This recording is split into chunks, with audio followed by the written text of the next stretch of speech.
All right, let's kick it off. Thanks everyone for joining the webinar today. I'm Joe. I'm an admissions counselor at the college. I work with the Stender School. Topic today is discussing recruitment and retention. David Lucia is going to be presenting on a definitely relevant topic with a lot to unpack, so this should be helpful and interesting. So I always just like to remind folks that if you're interested in this topic, or you know someone who might be, check out our graduate programs if you want to learn quite a bit more.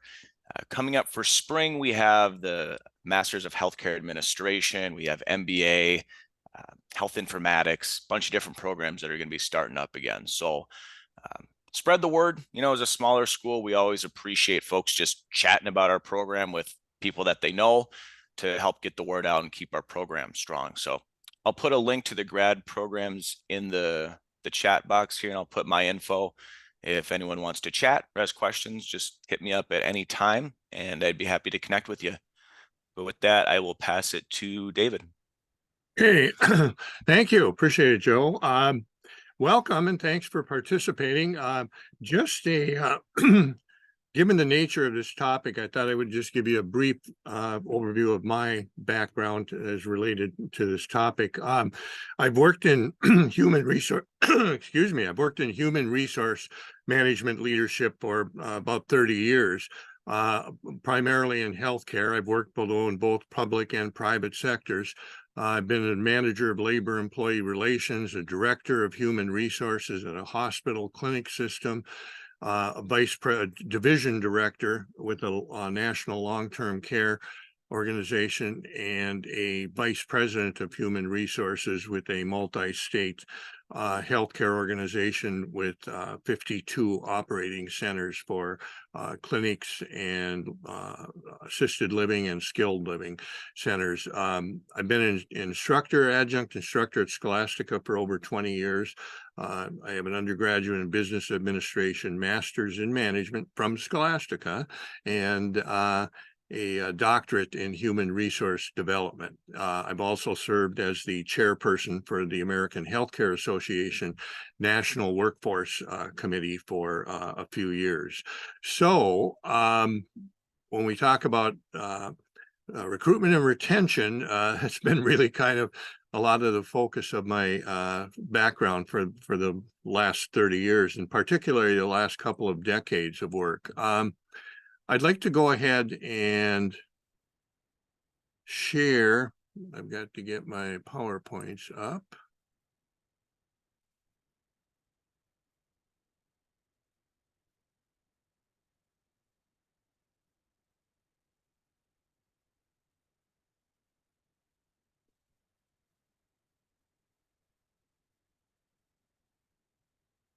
Okay, you should be able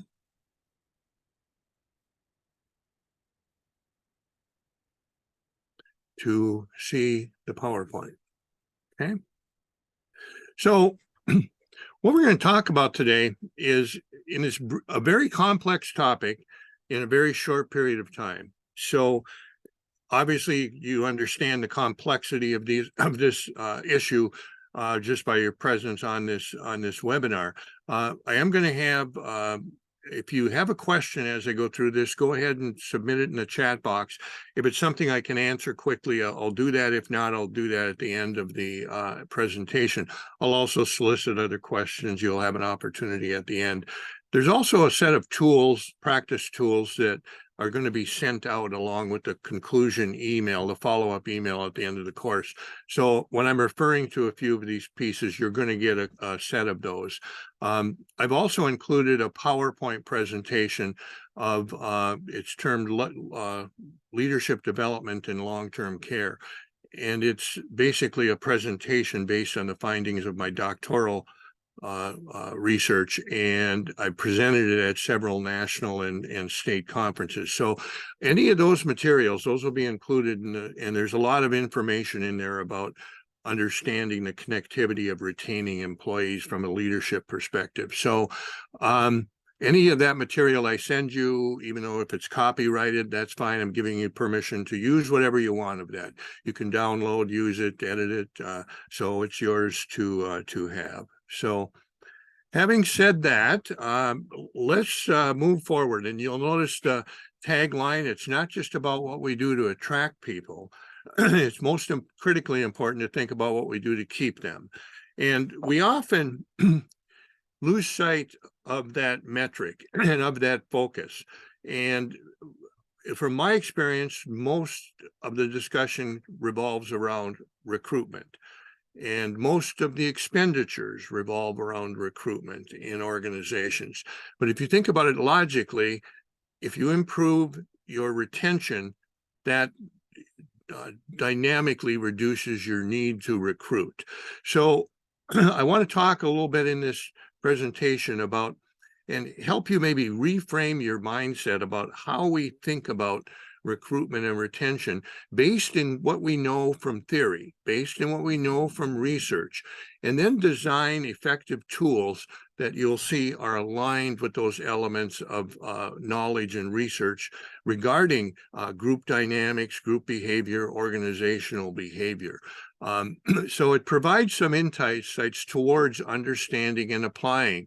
We're going to focus on a couple of key factors, one called perceived organizational support, employee engagement, and overall job satisfaction as driving factors for retention. And a theory to practice context is applied to these tools to help us make sure many of the tools, many of the processes organizations use are well intended, but quite honestly are misguided from what they're trying to accomplish from a theoretical standpoint. They're just not linked and aligned with those outcomes. So in healthcare, obviously, turnover is a significant indicator of patient outcomes, financial pressure, employee satisfaction. If we can adopt a more strategic stance towards staffing, that requires reviewing two distinct domains. We need to think about recruitment over here and retention over here. There's two parts to that equation. And the more we can separate, I know there's some overlap in far as when you retain people and when you bring in people, but as far as our activities, we need to really think about them distinctly in order to leverage all of the opportunities. So think of that equation as both recruitment and retention. Now, recruitment commonly uses metrics such as time to fill positions, cost per hire, and strategies for recruitment best practices. Where's the best market? Let's go to this job fair. Let's go to that job fair. Let's do this. Let's do a mail out. Let's advertise here. And that's needed. So I'm not diminishing that you shouldn't do that. But when we do that, a lot of times we abandon or shift our focus from recruitment, which is the driver of, or I'm sorry, from retention, which is the driver for the need for recruitment. So there's a lot of value to strategically shifting some of our mindset or our mind map towards the recruitment piece. Recruitment's an important part, but is dependent on external market forces. Think about that. Many of the things we do in recruiting, we don't have much control over. We go to a job fair, we're competing with who else is there. We've got candidates that are looking for, different things. There's expenses. Maybe we can't afford to do those recruitment type fairs, advertising. So the labor market, where are the people going? Are there adequate skills training in the areas for what we need? So those are all factors that we can't necessarily control. However, when we shift to retention, we've got virtually complete control over how we impact that. So again, it's really important to kind of think about that retention component. So most of the presentation I'm going to talk about today is going to be focused on aligning retention efforts and tools and practices with what we know theoretically impacts what we call intent to stay in the academic assessments of these. So we don't talk about turnover. We talk about how these events can impact one's intent to stay. because if they intend to stay, they're not intending to turn over. So labor shortage, other demographics continue to constrain the ability to recruit, despite higher wages and benefits. Now, that is an issue that you need to address in recruitment. You need to be competitive. You need to be markedly competitive. Obviously, if an organization is well below the market, they're going to have difficulty retaining people also. But I'm going to talk a little bit further on about the relationship of wage and benefits to actual retention, a way to kind of think about it, and what research tells us about that, not just someone's intuition, or grabbing onto an anecdotal story they heard. Well, I heard, Jane said they're paying X amount over there, so now everybody's going to leave, so we've got to raise our wages. Well, maybe not, but it needs to be considered in a different context. But that seems to be the most common ground of competitive response in recruitment, is focused on wages and benefits. If we just do that, we'll get people. Well, you might, but remember my opening statement. Do you keep them? Do you keep those people, or are they turning over? Now, if you've already given them the wages and the benefits and they're still leaving, there's some other reasons, and that's what we're going to explore a little bit in here. When external market forces are restraining your ability to recruit, which is what we have right now, we have an employee choice market in healthcare. And what that means is there's so many openings and so much pressure on recruitment that employees have a lot of opportunity to leave, a lot of opportunity to go places. And there's just a lot of pressure in the external market. So another saying I always say in retention and recruitment is, remember, good people have options. So when this happens, you tend to see your best performers look for some of those opportunities and take some of those opportunities. So other people that are marginal performers may not feel as empowered to go somewhere or interested in leaving. So that also erodes your caliber of your employees. So because the good people are the ones that will look for the initiative and take on the challenges. And they'll look for many of the qualities that we're going to talk about today in other organizations. And pay becomes not the critical point for them, but these other factors. So retention becomes even more important in an employee choice market. So the quick calculation for retention, many of you may know this, but as a point of discussion, need to review it. It's considered the percentage of individual employees who are employed at the beginning of a defined period and remain with the organization of the end of the period. So you could measure retention on a quarter, on a month, on a year, and you would get an idea of the number of the same individuals who are staying. So calculating, as an example, from January to June 30th, I'm just putting in some numbers here. At the beginning of the period, you had 845 employees, and you've identified those employees, those exact employees. The total number of the same employees at the end of the period is 752. You have a retention rate of 88.9%. Now, that's going to be different than your turnover rate, because you're not measuring turnover. You're measuring how many of the people we have here at a point in time are staying with us, the individuals. Some positions could turn over multiple times, and that's going to affect turnover rate. So you need to understand your workforce from the point of retention rate as we move over to that part of the equation. So that's the calculation. And the key distinction between turnover and retention is that retention views an individual, a group or specific time period, as a unit of analysis, and allows for more focused examination of when and why individuals have left. And you notice the why is bolded.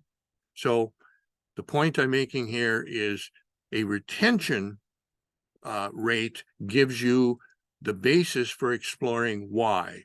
It's critical to use both qualitative data and quantitative data. Now, keep in mind, qualitative data tells us what it is. So in other words, if we do turn just the retention rate, that's quantitative data. We're running the comparison of the numbers. That just tells you what it is. It's 88.9% retention rate. But we need qualitative data in order to know why it is. Now, I just got to get a drink of water here. I'm assuming each of you may have different roles in the organization, so I don't know how influential you are as far as a leadership role, but the one area we need to be very careful of is we need to be fearless about challenging our own environment, our own shortcomings, and our own issues. And I've been doing this for 30 years in HR role, as I said. So when I give you some of these examples, you may have seen this. What you're always going to get is you're going to have a few people that'll say, well, I know why they're leaving.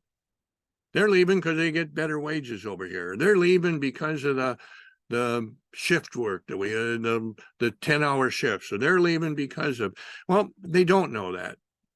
You know, and they'll poo-poo any kind. We don't need to do any other side. We don't need an exit interview. I can tell you why they're leaving. They just seem to kind of want to espouse that anecdotal and those sorts of pieces. You can't buy into that. That just experience tells me that over and over and over, if you use the right qualitative approaches, you're surprised at what you find.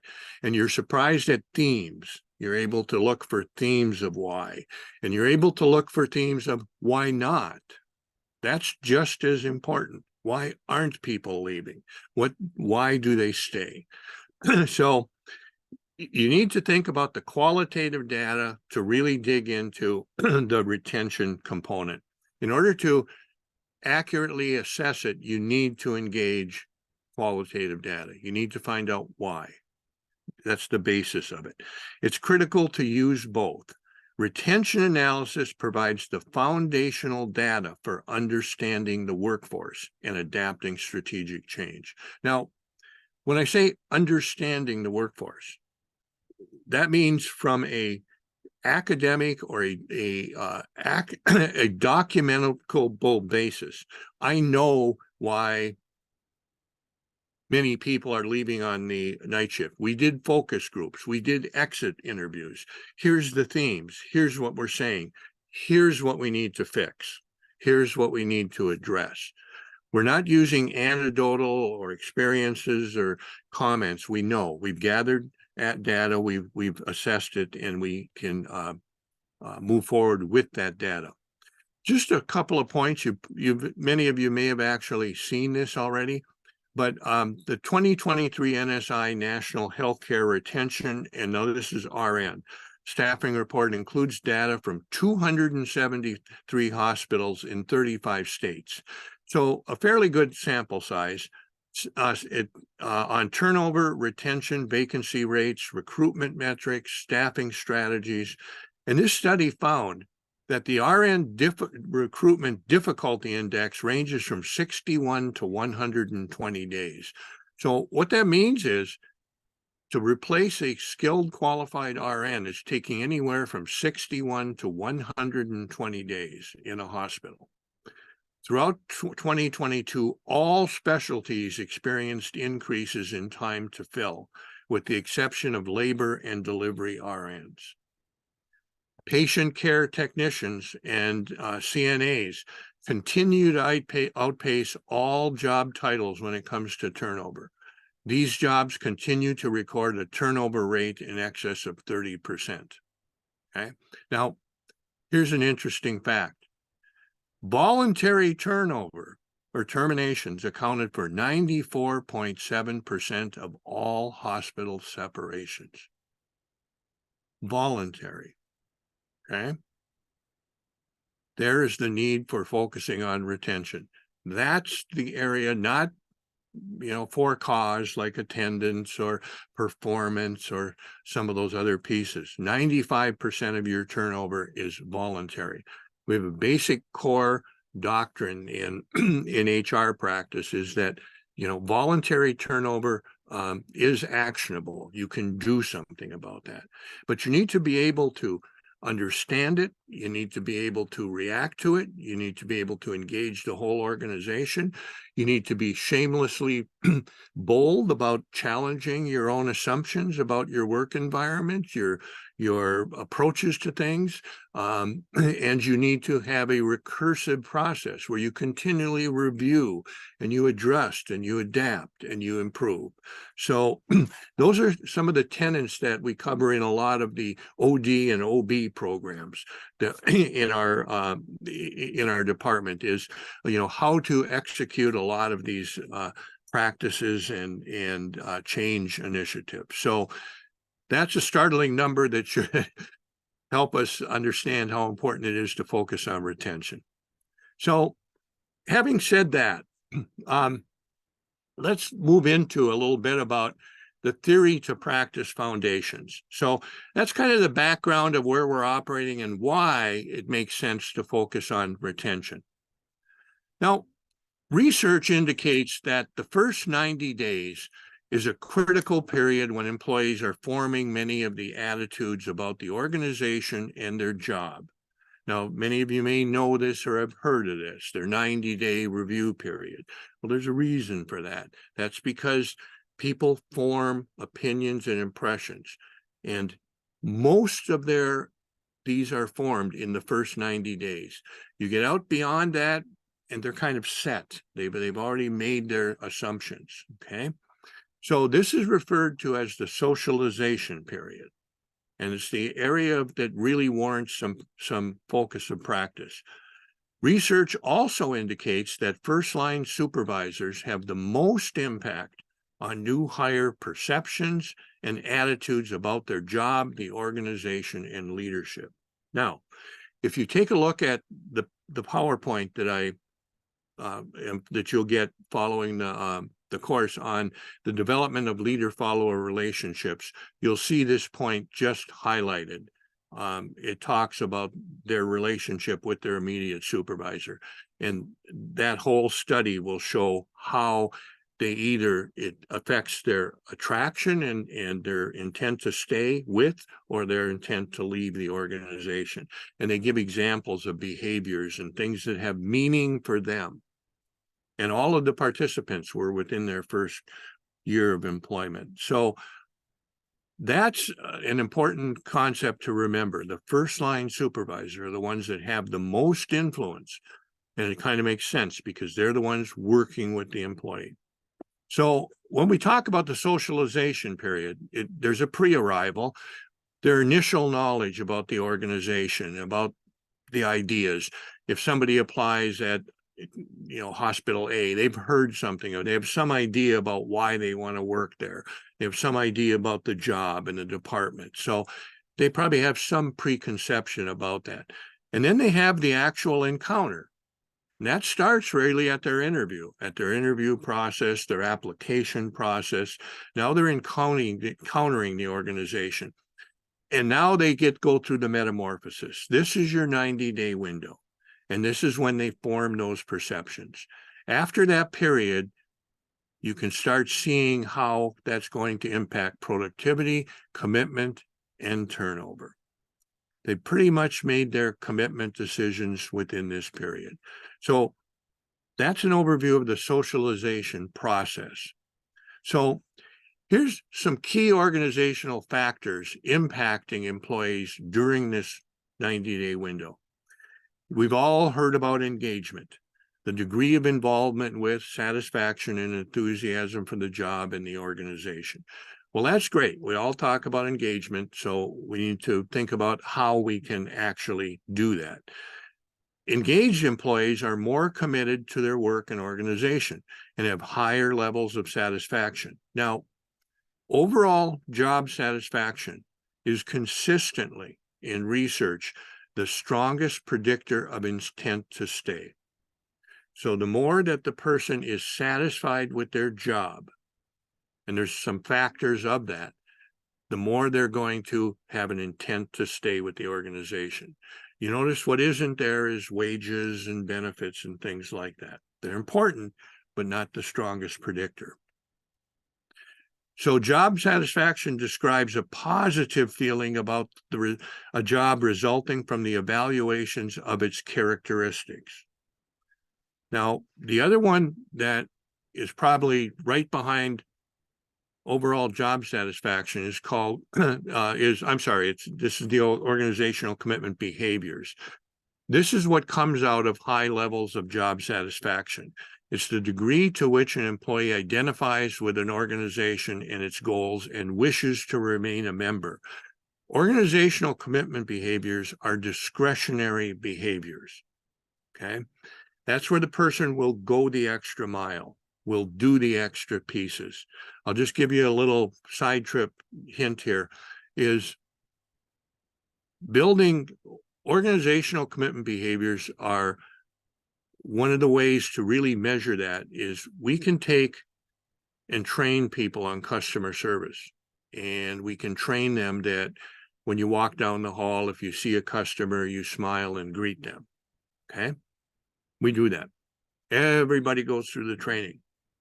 But the person doesn't feel good about the organization. They don't like their job. They can, if you said to them, what's our standard for customer service and satisfaction? They'll tell you, you're supposed to smile and whatever, but do they do it? You can think about some people that don't. They just basically keep, and other people that do. And what drives that are these other factors. So if you're asking people to engage in OCBs, you have to address those attitudes to that. It's not good enough just to train them.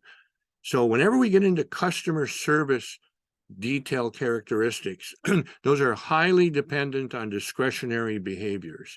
So that's why addressing overall job satisfaction and this next element, perceived organizational support. This perceived POS and overall job satisfaction are the strongest drivers of retention and organizational commitment behaviors. Now, research tells us that. Tons of research over the last 20, 25 years. So this is important to understand. Now, perceived POS is the degree to which the employee believes the organization, not their supervisor, but a lot of times the supervisor is the face of the organization, and they will transfer the actions of the organization from the actions of the supervisor. How many supervisors say, well, we can't do that. They won't let us do that.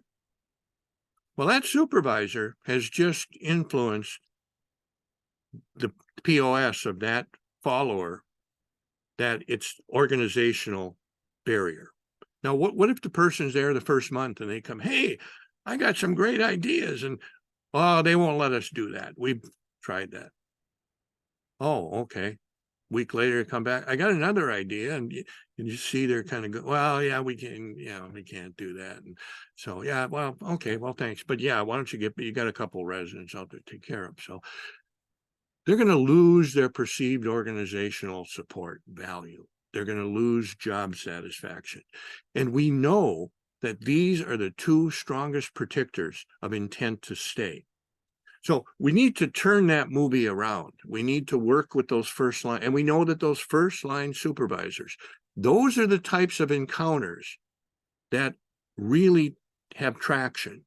Now, this is that disconnect where we get all these policies and these training programs. And when you see an employee who's been trained on customer service and they're not smiling and they're not greeting the person, it's not because they don't know. There's been a transfer of knowledge, okay? There's not a transfer of behavior. When you see that, those are signs. What's going on here? Why is Jane not buying in? You know, why when we get our customer service feedback surveys back, the question, did our employees greet you pleasantly? And it's very low. So what do? We call them all together and retrain them again. Or we You need to be doing this. Well, a few might pick it up, but you're taking the wrong approach because they have an attitude that is driving. That's an OCB, and they have an attitude. And they might do it when a supervisor's there, but they're not going to do it when they're on their own. Okay, so think about that in those contexts. So each of these outcomes are significantly impacted by one's attitude of the work environment, which I've mentioned a couple of times. So where do attitudes come from? How do we think about attitudes? So there's a construct called attitude to behavior continuum. It simply means that people behave in a certain way because of an attitude driving that behavior. So in this context, behavior is the visible manifestation of the attitude. So the non-greeting, that's the behavior. That's at the end of the continuum. But they first of all form an attitude to drive that behavior. So many times, again, we just focus on the behavior, discipline the person, train the person, write a new policy instead of understanding why is this not taking traction? Why are they not engaging in these behaviors? Because it's at the end of the attitude. It's an important concept for managers and leaders to adopt within the context of job satisfaction, organizational commitment, and intent to stay. Because remember, turnover or leaving the organization is a behavior. So that's at the end of the continuum, the attitude continuum. So attitudes are evaluative, okay? Either favorable or unfavorable concerning objects, people, or events. Attitudes reflect how one feels about something, and they significantly drive behaviors. Three main components to the attitude. Every attitude develops in this process, some very quickly, some over time, but they follow this process. There's a cognition. First of all, an opinion or a belief and experience. I see something. I hear something. You have to be aware of the issue. I'm aware of this issue. Okay. I just found out I'm paid 20% less than my coworker. They've cognitively now become aware of that. Now there's an affect, the emotional or feeling segment associated with that experience. I feel angry that I'm not being treated fairly, coming from that cognition. Now the behavior, the intention to behave. I'm going to quit this job as soon as I can, and I'm taking the red stapler with me, for any of you Office fan people. So, but that's the behavior. Now, these steps happen. Some are very complex, some are slower, some are very quick. Something comes out with a new rule or something, but they go through this period. They go through this process. So, we tend to, when we hear that, think about something negatively. But let's not lose sight of the fact that this is the process of forming attitudes, good or bad. So if we can influence these elements on the good points, we can influence the outcome. My job is interesting. I feel I love my job. I'm going to get to work, the behavior. I'm going to get to work early with a smile on my face, or I'm going to greet customers today. So it's the same process, but we have to control the factors at the cognitive and the affective level in order to drive the behavior. Okay. So keep thinking about this in the context of retention, because again, people make the decision to leave. That's the behavior. Now, early engagement. So let's go back to that socialization period. Early engagement and feedback, the socialization period, can provide insight toward what the employee thinks, the cognitive, and feels, the affective, about the job and the organization. This helps reduce new employee frustration and improve satisfaction, performance, and intent to stay, behavior. within this critical socialization window, there's several practices that can be adopted and applied to positively or negatively, if they're not applied, impact the formation of employee attitudes. Now, this is just a visual that I think is another point to kind of help you with this. It's called the ladder of inference, and it's by it was developed by a couple of social psychologists, Robbins and Judge. Now, notice on this ladder and how really objective this is. Think about this in new hires in your organization. The first thing when they come in, they observe data and experiences. Okay, they select data from what they observe. Oh, I see this and I see that. I make assumptions based on the meanings added. I draw conclusions. I adopt beliefs about the situation. I take actions based on my beliefs. Now, you could take any one of these pieces. Their encounter with this. Look at that. Take that example I just gave you about I got a new idea, and move that right through this. Move that through this thought model, and you'll see how it forms.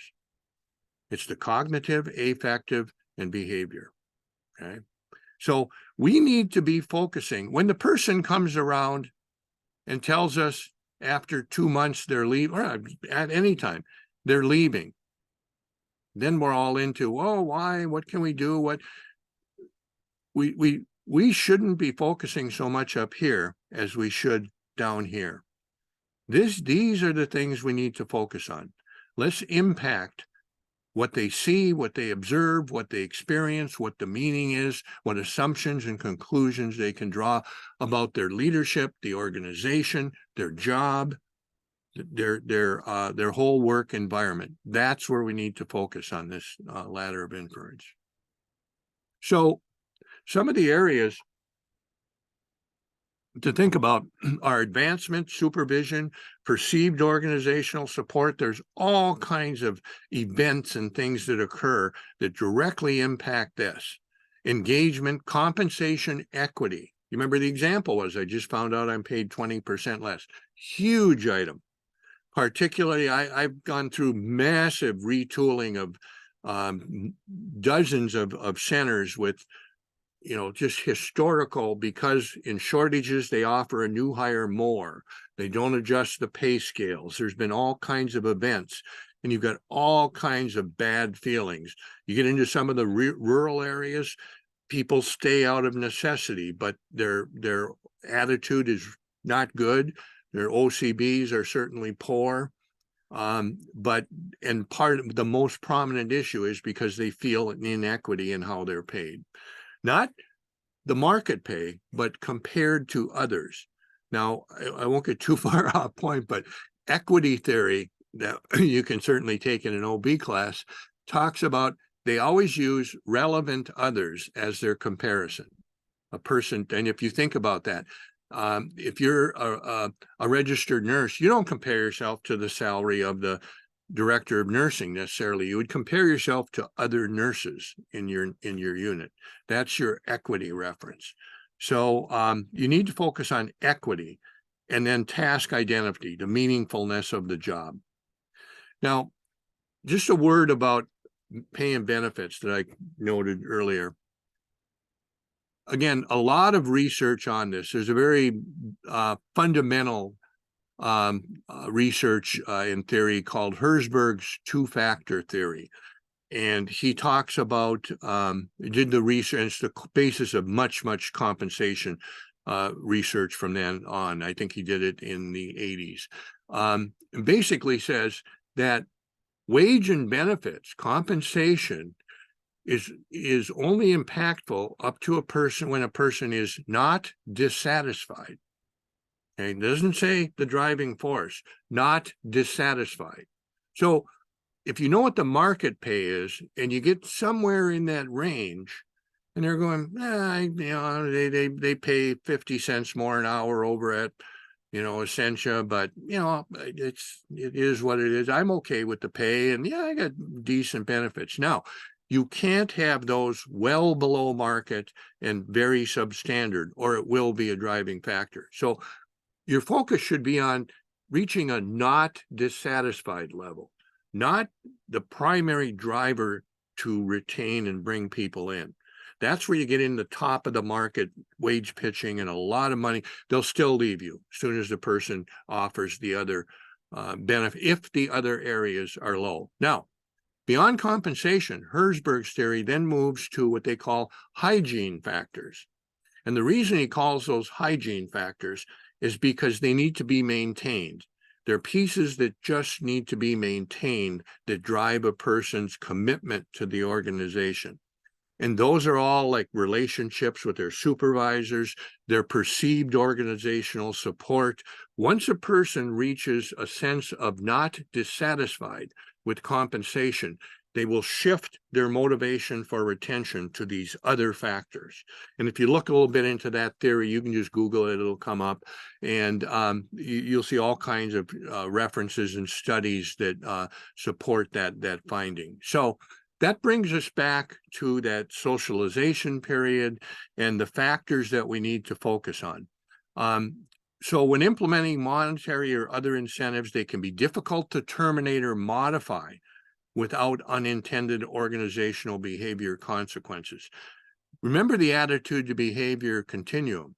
You give a group a short-term incentive bonus. You can, again, from HR practice, I mean, you could put in 18-point cap. This is only for 60 days. It will be terminated and eliminated. And people adjust to it. Once it's removed, it's seen as a takeaway. It creates, and so you can create a negative attitude to behavior continuum. You can negatively impact POS by putting some incentives out. So I'm not saying don't do them, but don't use them and rely on them and make them your point of focus for retention, okay? Because it's not, and it shouldn't be. So monetary rewards generally focus on control or influence rather than intrinsic commitment. Now, think of working for a supervisor you really liked, you trusted, they looked out for you, the organization listened to you, they engaged you. Those are the intrinsic motivations. Those are long-term, and those are what will drive the commitment to stay with the organization. There's another theory in compensation. It's associated with APC, average propensity to consume. And what that means is once you get a level of pay, you get accustomed to it, and it's no longer a drive. Somebody could give you a 25% pay increase. Great, you'll be euphoric for a while. After 6 months, you raise your standard of living, it becomes your pay. And you're back to, that's my pay. What else you're going to, but I hate my supervisor. Nobody listens to me. Eventually, you could leave, unless you get the golden handcuffs where people get a lot of years in, the pay is extremely well and the benefits, and they stay. But, okay, I always say, don't worry as much about the people who quit and stay, or quit and leave, as the people who quit and stay. There goes your performance. There goes your OCBs. They'll stay because they got golden handcuffs, but you're not getting most of your work. In fact, they may even drive some other people away because of attitudes. So here's some tools that are theoretically connected. Now you're going to get these. I'm going to send, these will be sent in the file. So, they're some of them are explanatory. Some of them, now every one of these are just templates, except a couple of them are to kind of outline a program. Now, you would need to implement the program within the context of your environment, but the tools are just simply templates. But what I want you to see is you'll want to see the mix. For example, the exit interviews. Now, many of you probably do designed exit interviews. Oh, I'm sorry, I don't. These are some of the concepts that we're talking about, okay? The behavioral interviewing, that's a key process, bring the right people in. New hire, wage-based, this is going to stop bringing in people off the scale. 730-60 feedback program, that's really important. If it's done right, it needs some training. This is absolutely at the core of that socialization program. Focus groups, another one. You need to develop some skills or have somebody who is not the supervisor, not the manager do focus groups. And I've got an example of a focus group, feedback. In other words, how a skilled focus group facilitator would summarize the feedback and give it to the leadership. So take a look at that, and you'll see how, let me wait till I get to the tool here. 90-day formal evaluation, well-designed and managed mentor programs, feedback from the mentees, feedback to the mentors, mentor training, all of those sorts of things, well managed. I've seen many mentor programs that they just assign. They may assign a person who's been there the longest, and they have a very poor attitude. Remember the socialization period? What do you think happens? So critical that you have a very positive, highly skilled, highly committed employee in that mentor program. That's the socialization window. That's the person they're going to have the most reference from. Okay, something called a walkabout program. I've got a outline of that for you, and then a management recognition feedback program. Here's some other programs: employee committees, meaningful committees. Give them something to do. For example, if you have a retention committee, take your exit interviews and summarize the data. Summarize the point range, summarize the qualitative statements. You don't have to put names on it or anything, but just get a document, a sheet of the feedback. Show that to the employee committee and say, here's what they're saying. Here's the good things they're saying about us. Here's the bad things. What would you recommend? How do we fix that? How do we improve that? What you're doing there is you're getting commitment, you're getting engagement from the employees, and they're going to feel empowered by, oh, we see the data. We get the big, they don't know who said what, or, you reframe it. But again, that's the type of connection you need to make. Now, that can take a little bit of time. So it can take a little bit of work. And you always want to do that on paid time. Yeah. 2 points on that. One is, in my leadership courses, those are the types of things that I call the work of leadership. Leadership needs to drive these types of programs and put these together and back these types of culture and staff building programs. And secondly, the more effective you are on the retention, the less money you're spending on recruitment and training and all of those other pieces. So there's a template for an exit interview program. The most important document, I think we'll have time, I'll just bring up the organizational retention plan. Build a plan. Have a plan that this committee, have representatives, and put your components right in there. You'll see there's an accountability, who's involved, monitoring it. What are we doing here? That's where you record the recommendations of the committee, then you follow up actions, and you stay in that recursive mode of continually looking to improve your retention. And without that type of process, and again, when you get into some of the OD program or courses in our program, you come away with foundational skills on how to drive those kinds of methodologies from a leadership role. So it's absolutely critical to have a objective, definitive plan that you can manage, lead, respond to. Employee suggestion program, metrics for retention, use them in the organization. Use them as a measurement in performance reviews with your supervisors. I mean, again, measure what's important and reward what you measure.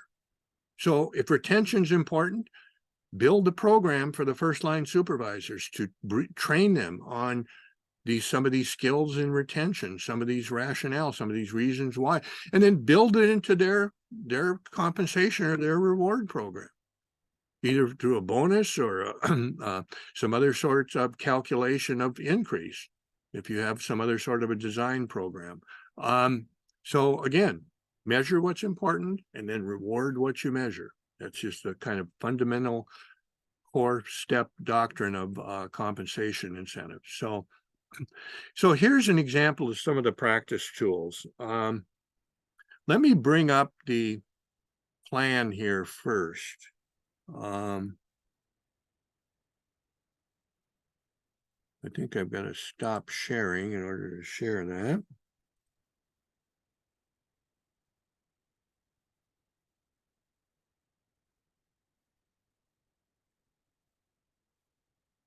Okay, you should be able to see that plan document. Now, again, this is just a template from one I've used for years with, facilities. And there's just kind of, example information in there. You could build this to your own piece. But you need to, first of all, forecast. You need to understand your workforce. You need to build some metric. I usually use to have the leader there use an Excel sheet and how many people are enrolled in your education, your tuition reimbursement, in what areas, where are they at, when are they going to graduate, how many are in the how many are at what level of skill, how many are how long have they been there, those sorts of things. So you need to get a profile of the workforce. And then you can talk about some of the career development pieces. Let's see what I'm not. So create a standard tuition assistance program. Now, remember what we're attacking here. We're focusing on perceived organizational support, okay? Where you're promoting that. The managers are talking about that. It becomes part of your culture. But get a packet together, get consistent information. So the manager can just even say, hey, take a look at this. Oh, I'm thinking about being an LPN. Hey, have you used our blah, blah, blah. Take a look. Here's some information. Come and see me if you have questions. You need to, that's engagement. So you're hitting, with these tools, you're drawing in many of these pieces. You're impacting perceived organizational support, you're leveraging some engagement, you're doing several different things, but you have to build activities and tools and functions, roles to connect these theoretical pieces. Oh yeah, we've got a retention, or we've got a tuition program. It's posted on the board down there. Okay. Walk around, and this is what I do when I do some of the cultures. I have a focus group, and in the focus group, I'd ask, oh, so how many people are aware of our retention program? Maybe 10%. How many have used it? Maybe 1. How many would be interested? About 3/4. But see, you can't get that type of information until you have a focus group and you talk to them and you have somebody in a neutral position do that. Now you can start to see how that's important, and you can start to focus on the right pieces for retention. So I could go on after example, but there's different ones. That's just career development pieces you could do. Here's some specific retention pieces. This 730/60 program, along with the final review, is very important. You'll see in the template, what you do is, remember that socialization window now. You don't want to get too far out. So let me just shift to that for a second, and I think that's probably about the last one, be able to review.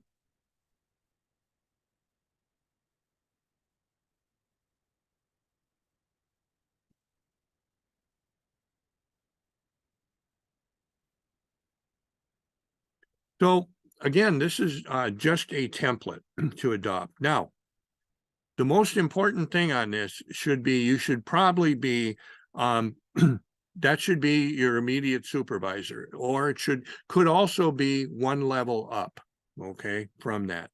So that would be, fine too. If you had like a director of nursing, but you have a charge nurse, have the director of nursing do this. Now, time consuming? Yes. The work of leadership. Now, that new hire after 7 days, now they can be told about this at orientation. Oh, and by the way, we want to make sure that you're getting socialized and you're getting oriented properly.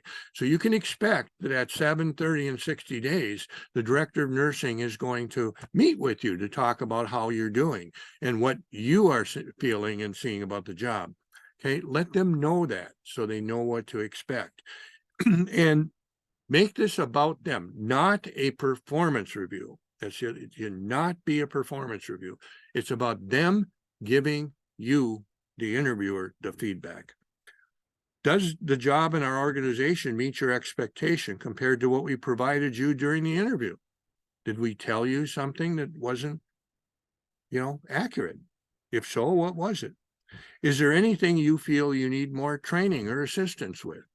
Now, we're during that window. Imagine that at 7 days. No, well, again, at 30 days, maybe they have something. You're able to address it. You're able to give them the feedback. But now this isn't a conversation you have walking down the hall and, hey, Jane, come here. How's things going? That's not the point.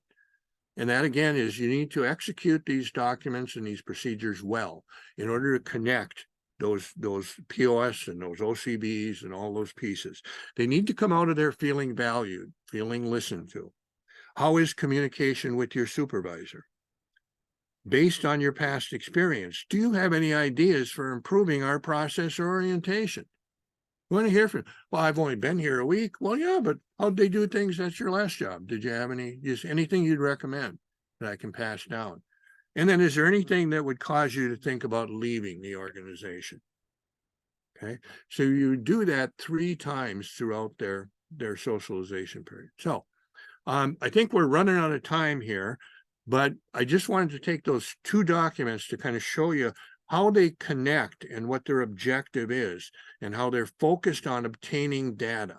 And the last piece I'll I'll mention to you is you need to then turn data into information. You need to know what it's telling you. You need to be able to identify the themes, and you need to bring it back into the organization through committees, policy, programs, whatever changes need to go. You need to extract the data into meaning. And that's another big breakdown. They often just collect those and then pass along some anecdotal pieces. So I think I'm up against the time here. I hope that helped you maybe just reframe a bit kind of how we think about impacting our staffing stability. And again, a lot of other opportunities in our program to expand your skills and knowledge in these areas. But take a look at the tools that are there. Some of them are outlines of how to administer some walkabouts and some other programs. But they're all connected. And think, when you look at those, think about the connection back to what we're trying to drive and connect with from the theory. So that's called the theory to practice. Any question quick?